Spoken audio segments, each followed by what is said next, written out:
Good morning, good afternoon, good evening, whensoever you're watching this video, welcome to all. We're going to start off with the sixth chapter, sixth video of electrostatics. We're going to start off with electric field today. In the previous class we have done till electrostatic force. Now we're going to read with electrostatic field. For a layman, what is an electric field? Electric field. What is an electric field? Electric field. In the previous classes, we have considered that in case I have a charge over here, who's Q1, and I take another charge over here, Q2, then there is an electrostatic force between these 2 point charges.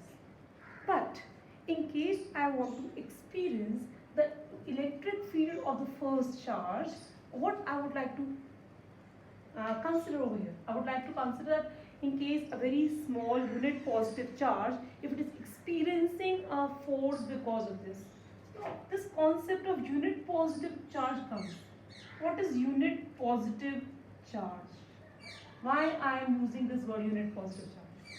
अभी electrostatic force पढ़ा था तो हम 2 point charges लेते थे, कभी 2 point charges लेते थे, कभी भी पॉजिटिव यूनिट ऐसी बात हमने करेंगे, एनी 2 चार्जेस की बात करते थे, क्योंकि हम इन दोनों के बीच में से इलेक्ट्रोस्टैटिक फोर्स निकाल रहे होते थे. Force on one because of 2 or force on 2 because of 1. This is what we were doing. But in this case, I would like to find out the electric field. For a layman, what is electric field? It is a region around it is not a circle, it is a three-dimensional sphere.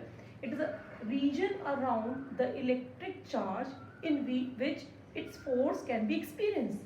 How will you experience the force because of this electric charge? With the help of another electric charge. Testing करने के लिए device भी same चाहिए होता है. जैसे आप find out करना चाहते हैं मैग्नेट का मैग्नेटिक फील्ड किस रेंज तक है, तो आप कोई आयरन की ऑब्जेक्ट या मैग्नेट लेकर आते हैं.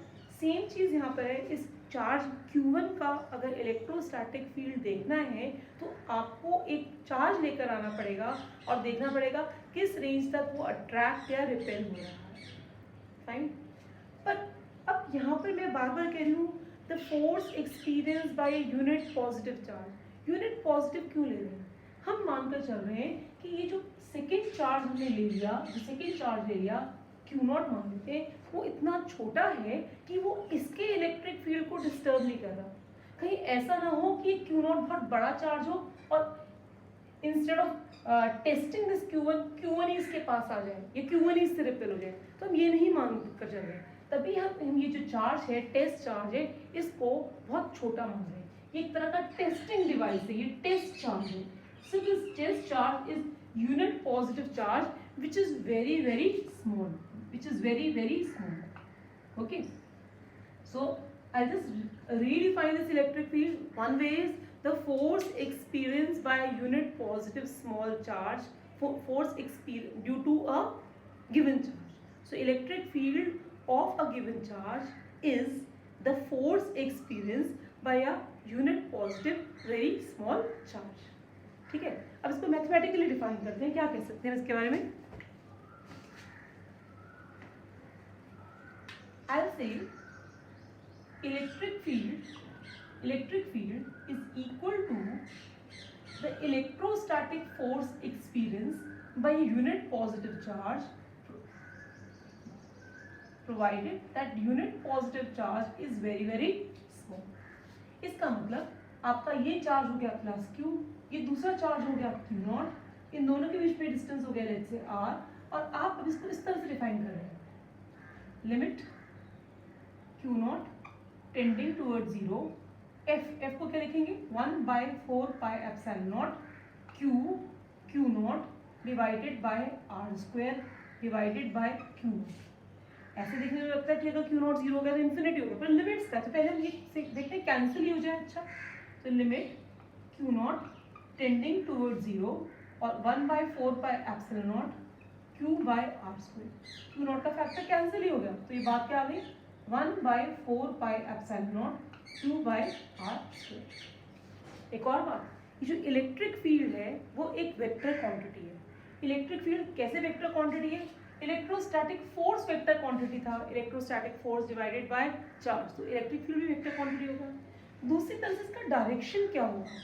I'm again and again saying force experienced by the which charge, this plus q charge due to this charge q not.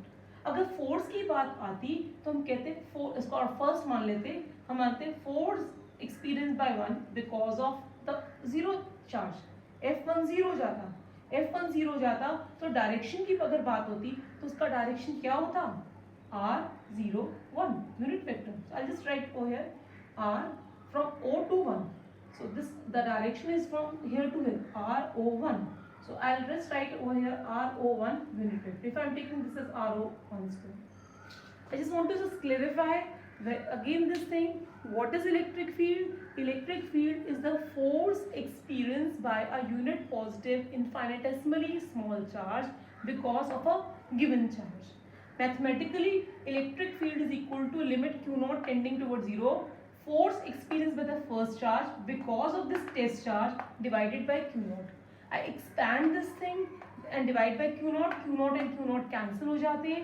1 by 4 pi epsilon q by r square, 1 by 4 pi epsilon q r square. और direction इसका मैं बार बार बता रही हूँ R01, क्योंकि हम जब force on one because of zero लेते हैं, ले रहे हैं तो उल्टा हो जाता है R01. ठीक है, is this clear? Okay. Now, is it a scalar quantity or a vector quantity? Definitely it is a vector quantity. What is its SI unit? SI unit इसकी न्यूटन, इसकी कूलम.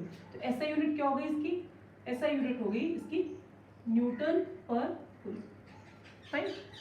अब डायमेंशनल फॉर्मूला हमेशा पूछा जाता है. आपको सबको पता है फोर्स का डायमेंशनल फॉर्मूला तो होता है, यहाँ लिख देते हैं डायमेंशनल फॉर्मूला तक हम फोर्स करते हैं. फोर्स का डायमेंशनल फॉर्मूला सबको पता है, MLT माइनस. और इलेक्ट्रिक चार्ज का क्या होता है, AT, क्योंकि आपको पता है एक जो चार्ज है वो बेसिक फंडामेंटल क्वांटिटी नहीं है, इलेक्ट्रिक चार्ज नहीं है. क्या है, इलेक्ट्रिक करंट है. इलेक्ट्रिक करंट का A होता है, चार्ज का हो जाएगा A×T. यहाँ से आ जाएगा MLT माइनस 3A माइनस 1. तो ये हो गया इसका इलेक्ट्रिक फील्ड का डायमेंशनल फॉर्मूला. अब सबको बात समझ में आ गई? क्या डिफाइन कैसे करेंगे? Electric field is defined as the electrostatic force experienced by a unit positive infinitesimally small test charge due to a given charge. ठीक है? Okay. Now I'm writing on this.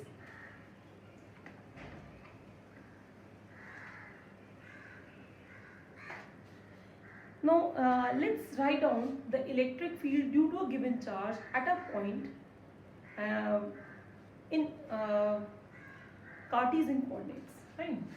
Suppose I have this charge, और ये charge आपका let's say ये Q, और जो test charge आप रख रहे हो वो Q नॉट यहाँ. ठीक है. अब इन दोनों के बीच में जो डिस्टेंस हो जाएगा, let's say it is R हो जाएगा. डायरेक्शन क्या होगा इसका, R0 1 like this. So what is the force experienced by this 1 by 4 pi epsilon q naught by r square. एक और बात याद रखने की है, अगर जहाँ जिस भी पॉइंट पे आपको इलेक्ट्रिक फील्ड फाइंड आउट करना होता है, लाइक इन दिस केस आप इलेक्ट्रिक फील्ड कहाँ फाइंड आउट कर रहे हैं, पॉइंट P पे फाइंड आउट कर रहे हैं. हम इमेजिन कर लेते हैं कि वहाँ पर एक टेस्ट चार्ज है. होता नहीं है, हम इमेजिन कर लेते हैं कि वहाँ पर एक टेस्ट चार्ज है. तो मेरे को इलेक्ट्रिक फील्ड Q के कारण फाइंड आउट करना था एट पॉइंट P. Q मेरा कहाँ पर है, ओरिजिन पर है. जैसे ये आपका कोऑर्डिनेट्स आप इस तरह से बना दिए, तो आपका ये यहाँ पर Q नॉट जो है वो ओरिजिन पर है. 3 डायमेंशनल, ये एक्स एक्सिस हो गई, ये वाई एक्सिस हो गई, ये जेड एक्सिस हो गई. आपका ये चार्ज का है Q यहाँ पर है. टेस्ट चार्ज कहाँ पर है, यहाँ पर है. अब आपको इलेक्ट्रिक फील्ड इसके कारण फाइंड आउट करना है. अपने उसी फॉर्मूले से इलेक्ट्रिक फील्ड का फॉर्मूला आ जाएगा 1 by 4 pi epsilon naught Q divided bye R. मैं इसको लिख देती हूँ R01 होल स्क्वायर. R इसको 1 लेते हैं, R01 होल स्क्वायर. फिर इट बिकम्स R उल्टा लिखेंगे ना, क्योंकि ये है एक्सपीरियंस 1 by 0, तो ये हो जाएगा 01 unit vector. It is written like this, and this is a vector sign showing that it is a vector quantity. Now this is the position vector of Q naught. What is it representing? It is representing its coordinates x, y, z. Three coordinates it is expressing. That means I can say this r01 vector is equal to xi plus yj plus z. Okay. Or I can rewrite the same thing as r01 magnitude is equal to under root of x square as under root of y square plus under root of z square. अब आपका ये जो E10 वाला vector था इसको हम एक और तरीके से लिख सकते हैं 1/4 q divided by r01 whole cube और इसको लिख देते हैं r01 फुल वेक्टर। यानी कि आपका जो इलेक्ट्रिक फील्ड वाला ये जो लिखा गया जिसको मैं E लिख देती हूँ which is actually a function of r over here, it is equal to 1/4 q divided by x square plus y square plus z square whole 3/2 क्यों है इसलिए r01 को क्या लिखेंगे xi plus yj plus z। किसके अलग अलग parts हो जाएंगे। अगर ex की बात करी जाए तो हो जाएगा ex कॉम्पोनेंट या मैं ऐसे लिख देती हूँ exi plus eyj plus ezk is equal to 1/4 q divided by x square plus y square plus z square whole 3/2 और ऊपर xi plus yj plus z एक कॉम्पोनेंट इसके अलग अलग ठीक है। अलग अलग पोर्शन की अलग अलग वैल्यू होगी। अगर मैम ex की वैल्यू लिखते हैं सिंपली ex की वैल्यू हो जाएगी कितनी 1/4 q divided by x square plus y square plus z square और सिंपली कौन सा वाला कॉम्पोनेंट एक्स। ठीक है, ऐसा वाई वाला लिखना चाहोगे तो सिर्फ वाई वाला कॉम्पोनेंट आएगा इन जेड वाले के जेड। मैं लिख देती हूँ वाई वाला, मैं लिख देती हूँ E y is equal to 1/4 q y divided by x square plus y square plus z square whole 3/2 तो भूल गए। तो हर केस और z का हो जाएगा E z is equal to 1/4 q x i plus sorry z only divided by x square plus y square plus z square whole 3/2। समझ में आ गया। इलेक्ट्रिक फील्ड एक वेक्टर क्वांटिटी है, जिस वेक्टर को रिजॉल्व कर सकते हो 3 कंपोनेंट्स में, वैसे इसको भी रिजॉल्व कर सकते हैं हम 3 कंपोनेंट्स में। ठीक है, अब चलते हैं नेक्स्ट पार्ट पे।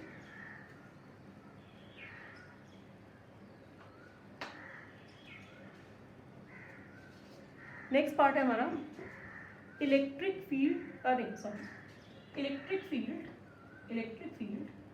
Due to n number of discrete charges. ऐसा ही हमने कुछ इलेक्ट्रोस्टैटिक फोर्स पे करा था, अब ऐसा ही हम इलेक्ट्रिक फील्ड पे कर रहे हैं। तो हम क्या करते हैं कि हम n नंबर ऑफ चार्जेस लेते हैं। अपना दोबारा वो 3 डायमेंशनल वाला हमारा है, इसमें लेट्स से ये चार्ज तो है Q0 और अपने चार्जेस जाते हैं Q1 Q2 so on till Q अलग अलग रहते हैं। इसका पोजीशन वेक्टर मैं R0 ले लेती हूँ, इसका पोजीशन वेक्टर R0 ले लेती हूँ।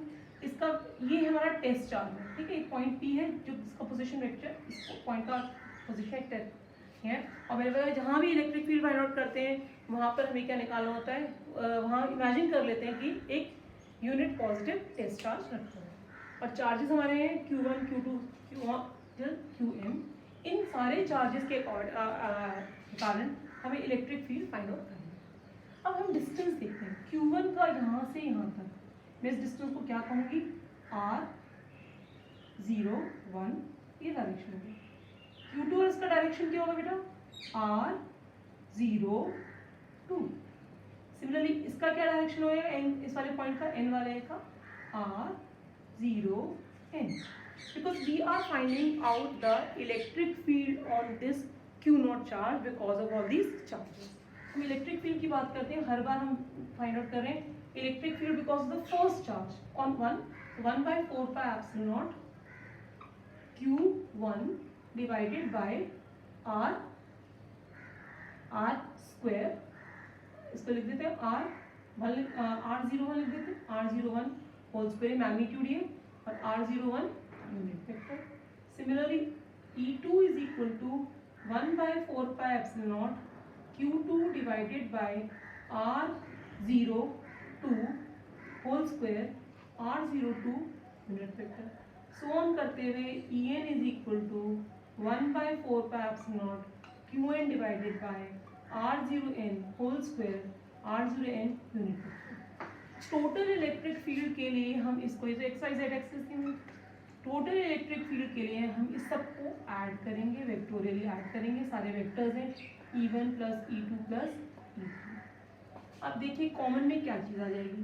कॉमन में से 1/4 पे एप्सिलॉन नॉट आ जाएगा सिग्मा आई, अभी पहले लिख देते हैं, q i by R01 square R01 unit vector so on till Qn divided by R0n whole square R0n unit vector.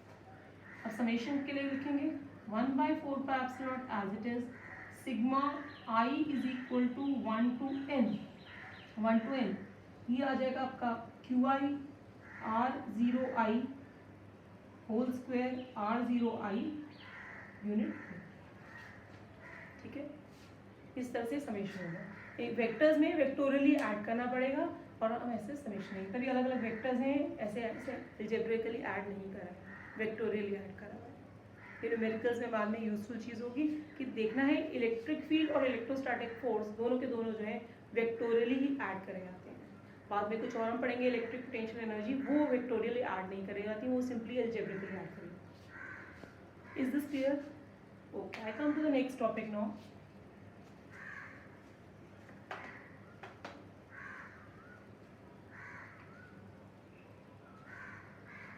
Electric field lines. Electric field lines. Electric field lines. Class 10 में आपने magnetic field lines करी होंगी. बहुत कुछ similar है, बहुत कुछ, पर 2-3 चीज़ें बिल्कुल डिफरेंट हैं. ठीक है, हम सबसे पहले एक मानते हैं इसकी डेफिनेशन क्या है, इसका how do you define this thing. Definition is it is a path taken by a unit positive charge if it is free to do so in electric field. Path, कौन सा रास्ता लेगा कोई पॉइंट चार्ज अगर उसको free छोड़ दिया जाए इलेक्ट्रिक फील्ड में. So I just write path taken by a unit positive charge if it is free to do so in electric field. एक सिंपल सी एग्जांपल लेते हैं, उससे कुछ आपको इलेक्ट्रिक फील्ड लाइंस के बारे में पता भी लग जाएगा. कुछ मैं इलेक्ट्रिक फील्ड लाइंस ही बना दूँ basically. Suppose I have this positively charge plate this side and this side it is negatively charge plate. ठीक है, अब एक आपका पॉजिटिव चार्ज यहाँ पर आ गया, छोटा सा पॉजिटिव चार्ज क्यू नॉट आ गया. अब ये कैसे जाएगा, इसका काम होगा ऐसे चला जाएगा. इसको अगर यहाँ रखते हो तो कैसे जाएगा, ऐसा चला जाएगा. लेकिन कहीं भी अगर आप रखते हो तो ये एक तरह से यूनिफॉर्म है.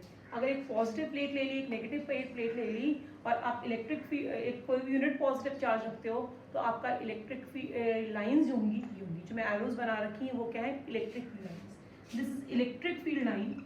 Electric field lines due to uniform electric field. ठीक है, अब सपोज आपने एक पॉजिटिव चार्ज रख दिया, पॉजिटिव चार्ज के पास आप एक छोटा सा क्यू नॉट चार्ज रख दिया.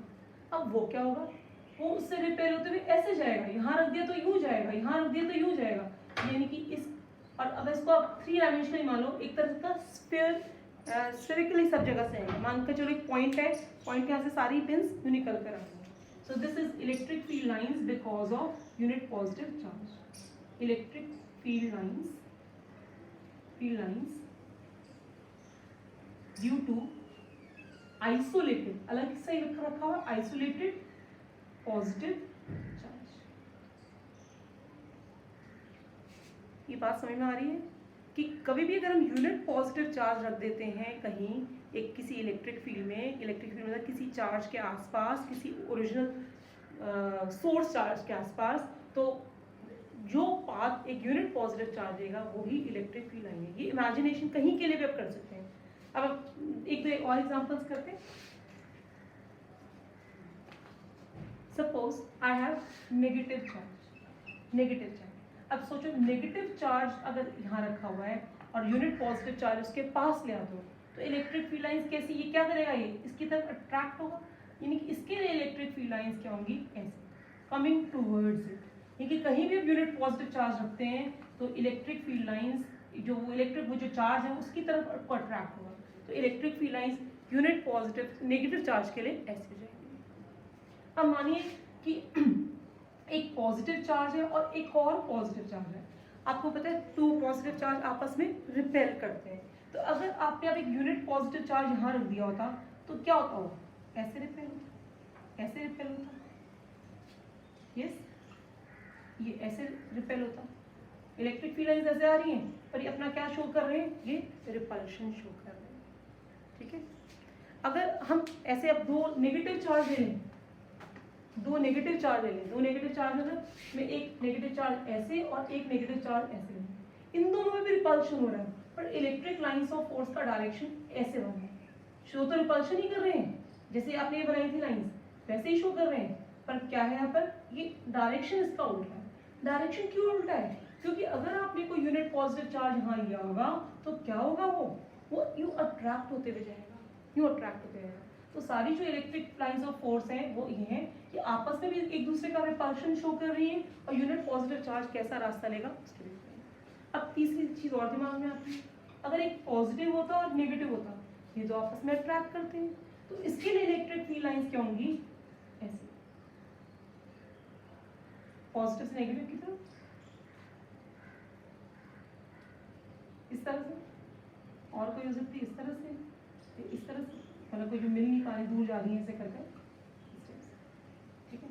This is showing attraction. Again अगर आपने कोई यूनिट पॉजिटिव चार्ज ले लिया होता, ऐसे यहाँ रखा होता, तो वो तो यहाँ से रिपेल होता हो, इसके थ्रू क्या होता, वो अट्रैक्ट होता।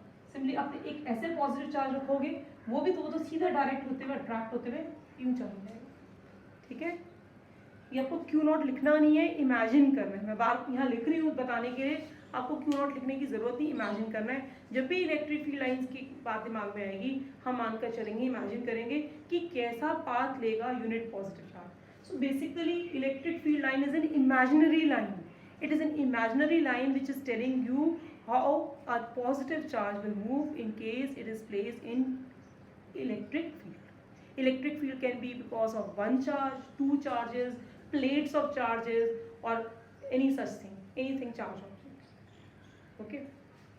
Now related to all these, let us summarize certain properties. Very first thing of electric field lines was very first property we can think that electric field lines originate from a positive charge. आपने देखा था कोई positive charge था और उससे electric field lines बाहर निकल रही हैं, यानी ओरिजिनेट हो रही हैं। तो electric field lines originate from a positive charge. Second property क्या हो सकती है, electric field lines terminate at a negative charge. ठीक है। Third point, electric field lines contract longitudinally. जहाँ कॉन्ट्रैक्ट लॉन्गिट्यूडनली हो रही है वहाँ पर अट्रैक्शन हो रही है। देख रहे हैं यहाँ पर अट्रैक्शन हो रही है, they contract longitudinally showing that this attraction between the 2 charges. Based on this attraction, they will start contracting longitudinally. On the other side, they dilate laterally. Dilate मतलब दूर चले जाना. They dilate laterally in case there is repulsion. Like you can see over here, they are dilating laterally. They are going away from each other in case of repulsion. Next point. In case I want to find out the direction of electric field line at any point. किसी point पर electric field line का हमें electric field का direction find out करना है electric field line से। Then what we will do is, हम suppose ये इलेक्ट्रिक फील्ड लाइन आपकी ये है, इस पॉइंट पर मुझे इलेक्ट्रिक फील्ड फाइंड आउट करना है, मैं वहाँ पर टेंजेंट बना दूंगी। इससे मुझे पता लगेगा कि इलेक्ट्रिक फील्ड का डायरेक्शन क्या है। ठीक है। अगर 2 इलेक्ट्रिक फील्ड लाइंस कैंसिल क्या एक दूसरे को इंटरसेक्ट कर सकती हैं? नहीं। 2 इलेक्ट्रिक फील्ड लाइंस आपस में एक दूसरे को इंटरसेक्ट नहीं कर सकती। सपोज ये वाली आपकी इलेक्ट्रिक फील्ड लाइन है, वो ऐसे जा रही है, इसके बाद टेंजेंट यू बना सकते हैं, दूसरी वाली इलेक्ट्रिक फील्ड लाइन, उस पर टेंजेंट आपने ये बना दी, कि एक पॉइंट पे आप दो टेंजेंट बना रहे हो, दो टेंजेंट बना रहे हो, मतलब एक ही पॉइंट पे आप दो इलेक्ट्रिक फील्ड के डायरेक्शन बता रहे हो, ये ऐसा नहीं पॉसिबल। मैं दोबारा रिपीट कर रही हूँ, अगर इलेक्ट्रिक फील्ड की मदद से आपको किसी पॉइंट पर, अगर इलेक्ट्रिक फील्ड लाइन की मदद से किसी पॉइंट पर आपको इलेक्ट्रिक फील्ड बनाना है, तो आप क्या करते हो, उस पॉइंट पर, सपोज ये पी पॉइंट है, इस पी पॉइंट पे मैं टेंजेंट बना देती हूँ, ये टेंजेंट बना दी। ये जो टेंजेंट होती है ये डायरेक्शन बताती है इलेक्ट्रिक फील्ड का पी पॉइंट पर। ये एक मैं प्रॉपर्टी बता रही हूँ। दूसरी प्रॉपर्टी बता रही हूँ, दो इलेक्ट्रिक फील्ड लाइंस कभी भी इंटरसेक्ट नहीं करती। क्यों नहीं करती? इसलिए नहीं करती क्योंकि अगर वो कर लें तो एक ही पॉइंट पर आप दो टेंजेंट बना सकते हो। दो टेंजेंट मतलब दो इलेक्ट्रिक फील्ड के डायरेक्शन, और दो इलेक्ट्रिक फील्ड के डायरेक्शन एक पॉइंट पे नहीं हो सकते। Next is the relative strength of electric field line. The strength of the electric field lines is determined, or just sorry, I just made a mistake. The direction, the strength of the electric field is determined by the strength of electric field is determined by the relative closeness of the electric field line. एक देख रहे हैं यहाँ पर काफी पास है electric field line, यानी कि इस रीजन में इलेक्ट्रिक फील्ड स्ट्रॉन्ग है, इस रीजन में इलेक्ट्रिक फील्ड नहीं है। क्यों नहीं है? क्योंकि इलेक्ट्रिक फील्ड लाइंस बहुत दूर दूर है, यहाँ कंपैरेटिवली बहुत वीक इलेक्ट्रिक फील्ड है। तो कि जहाँ इलेक्ट्रिक फील्ड लाइन पास पास है, इसका मतलब इलेक्ट्रिक फील्ड स्ट्रॉन्ग है। अगर इलेक्ट्रिक फील्ड लाइन दूर दूर है, इसका मतलब हमारा इलेक्ट्रिक फील्ड वीक है। ठीक है, अब जरा क्विकली हम लिखते हैं, समराइज करते हैं प्रॉपर्टीज, और इन प्रॉपर्टीज का जो मैं रीजन बता रही हूँ वो जरूर याद रखना है। और एक और बात, लास्ट चीज मैं बोल गई, electric field lines need not form close loop. Need not जरूरी नहीं है वो क्लोज लूप फॉर्म करेंगे। यहाँ पे कहीं देखा, कहीं क्लोज लूप था, कहीं नहीं था। Need not form close loop, क्योंकि जरूरी नहीं है कि pair of electric charges exist करेंगे।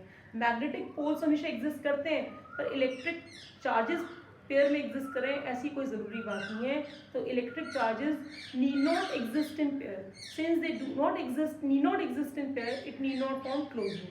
Isolated electric charges do exist in nature, so you need not have continuous loops. अब जल्दी से प्रॉपर्टीज लिखते हैं। वेरी फर्स्ट प्रॉपर्टी, प्रॉपर्टीज, इनके जो रीजन है बेटा इनको याद रखना। First, electric field line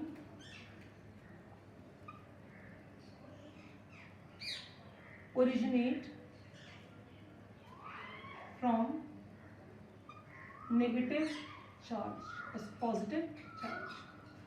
Second, electric field lines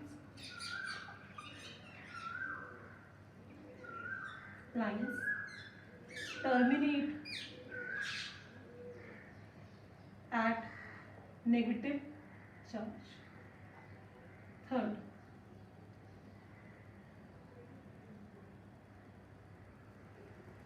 electric field at any point on electric field line is determined by drawing tangent at that point. हमने डिस्कस भी करा था, ये आपकी इलेक्ट्रिक फील्ड लाइन है, इसकी पॉइंट पे आप इलेक्ट्रिक फील्ड फाइंड आउट करना चाह रहे हैं, तो ये इलेक्ट्रिक फील्ड का direction. Fourth, no two electric lines of force can intersect each other because if they do so, then two tangents can be drawn at the same point, giving two directions of electric field. यहाँ चार properties लिखी हैं, बाकी चार भी लिखेंगे. First property, electric field lines originate from positive charge. Second, electric field lines terminate at negative charge. Third, electric field at any point on electric field line is determined by drawing tangent at that point. Next, no two electric field lines of force can intersect each other, because if they do so, then two tangents can be drawn at the same point, giving two directions of electric field, which is not possible. I'll just mention which is not possible. Which is not possible. ठीक है. अब next four properties लिखते हैं. ठीक है.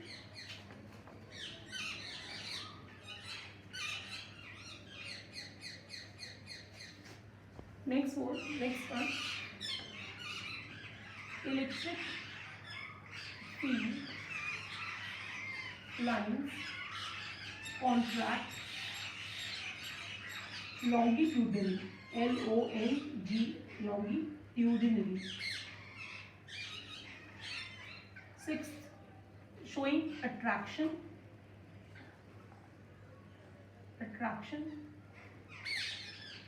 between two opposite charges. As you know, two opposite charges attract each other, so electric field lines will contract longitudinally.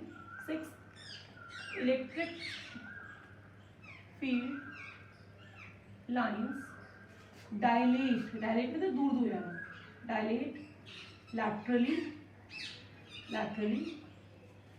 showing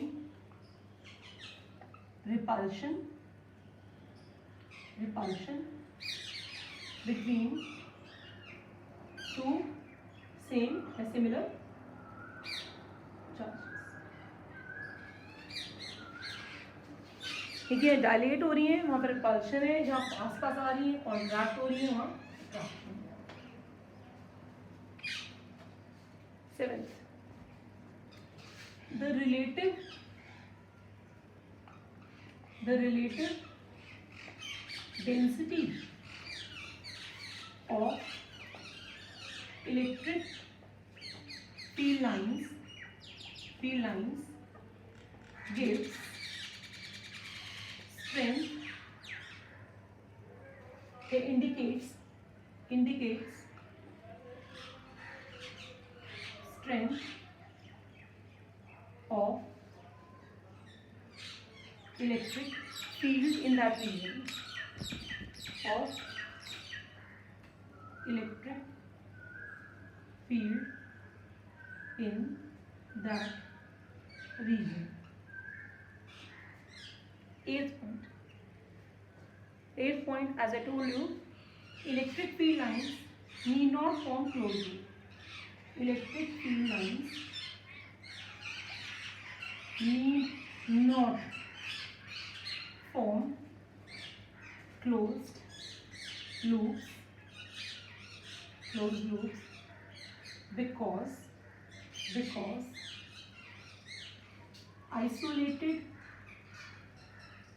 electric charges do exist in nature. अकेले charge के कारण पूरा loop complete ही होगा. ठीक है, 8 प्रॉपर्टीज क्विकली समराइज करते हैं. Electric field lines originate from a positive charge. Electric field lines terminate at the negative charge. The direction of electric field at any point on the electric field line can be determined by tangent drawn at that point. Next property, no two electric field lines can intersect each other, because if they do so, then two tangents can be drawn at the same time, indicating two different directions of electric field, which is not possible.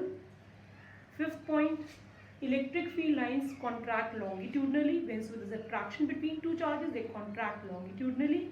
In case there is 6 point, in case there is repulsion between electric field lines, two charges, they will show dilation. So electric field lines dilate laterally in case there is repulsion between the two charges. 7th point, the relative density of electric field lines indicates the strength of electric field in that region. Last point, electric field lines need not form closed loop because isolated electric charges do exist in nature. अब एक last topic इस lecture का करते हैं.